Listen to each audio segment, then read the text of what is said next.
Chers auditeurs, dans ce nouvel épisode, nous allons parler de comment créer un moteur de récurrence sans vendre d'abonnement et pourquoi cela peut renforcer la stabilité et la valorisation d'une PME. La récurrence, c'est obtenir des revenus réguliers et prévisibles même si vous ne vendez pas d'abonnement.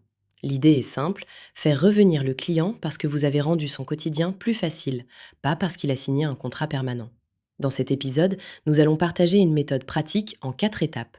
Identifier les besoins répétitifs, analyser le cycle de vie de vos produits, repérer les moments déclencheurs et formaliser un parcours récurrent. Vous verrez qu'une PME peut construire cette récurrence sans changer son métier. Première étape, identifier les besoins répétitifs du client. Listez tout ce qui revient régulièrement. Mise à jour, contrôle, consommable, formation, réglage, renouvellement. Même si le client ne vous le demande pas encore, notez-le. Deuxième étape, analysez le cycle de vie de vos produits ou services. Chaque offre a un rythme, durée de vie, usure, obsolescence, réglementation. Documentez-le et réfléchissez à comment transformer ces cycles en points de contact réguliers. Troisième étape, repérez les moments déclencheurs. Panne, audit, inspection, saison, pic d'activité. Transformez ces moments subis en actions anticipées. Quatrième étape, formalisez un parcours récurrent. Définissez un cycle simple, diagnostic, action, suivi, rappel, nouvelle action. Pas besoin d'un contrat récurrent pour que le client revienne.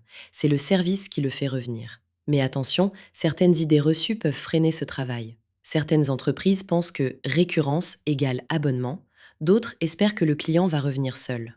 Or, comme nous le rappelons, le client revient lorsque vous lui facilitez la vie et que vous structurez des points de contact programmés. Pour aller plus loin, adoptez 3 bonnes pratiques. Créer des points de contact programmés, par exemple un rappel tous les 3, 6 ou 12 mois.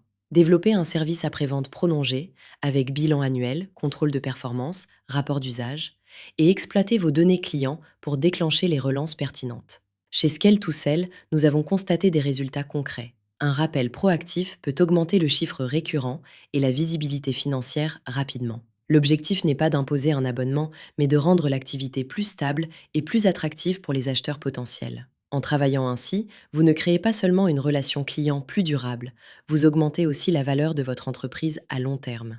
Merci et à bientôt pour l'épisode suivant. Partagez cet épisode, abonnez-vous et contactez-nous pour discuter de votre cas.